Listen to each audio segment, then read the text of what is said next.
मुकेश मोहन पर 50 करोड़ का defamation case किया गया। डॉक्टर निमो यादव, एक्टिविस्ट संदीप के ट्विटर अकाउंट सस्पेंड कर दिए गए। Greater Kashmir, rising Kashmir media outlet shut down कर दिए गए। 4 PM यूट्यूब चैनल पर कार्रवाई की गई। फेसबुक ने नेशनल दस्तक और मॉलिटिक्स के पेज हटा दिए। ये अकेले नहीं है, और कई सारे क्रिएटर्स हैं और इन क्रिएटर्स को बेसिक नेचुरल जस्टिस का जो बेसिक प्रिंसिपल है, राइट टू बी हर्ड, वो भी नहीं दिया गया। इनफैक्ट इनके जो चैनल्स हैं उन पर ये मैसेज आ रहा है कि सरकार के कहने पर इन्हें हटाया गया, लेकिन सरकार की तरफ से कोई स्टेटमेंट तक नहीं है। ये सब हमारे कॉन्स्टिट्यूशनल डेमोक्रेसी में, एक संवैधानिक लोकतंत्र में हो रहा है। याद कीजिए, जर्मनी में भी संविधान था, सोवियत संघ में भी रहा है, आज भी नॉर्थ कोरिया में भी संविधान है, लेकिन इन सब देशों में संविधान के बावजूद तानाशाही है, दमन है, डर है। संविधान का होना, संवैधानिकता, कॉन्स्टिट्यूशनलिज्म, ये दोनों एक ही बात नहीं है।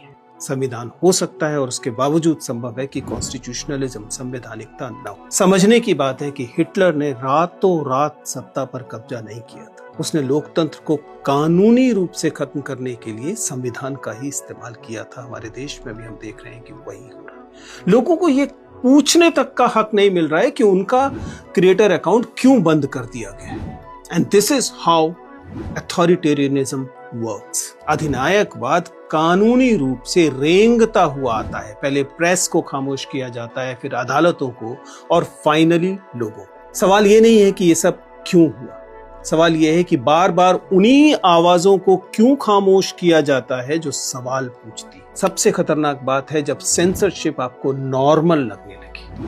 अब सच्चाई ये है कि अब बाकायदा इन हरकतों को, इन एक्शंस को नॉर्मलाइज किया गया।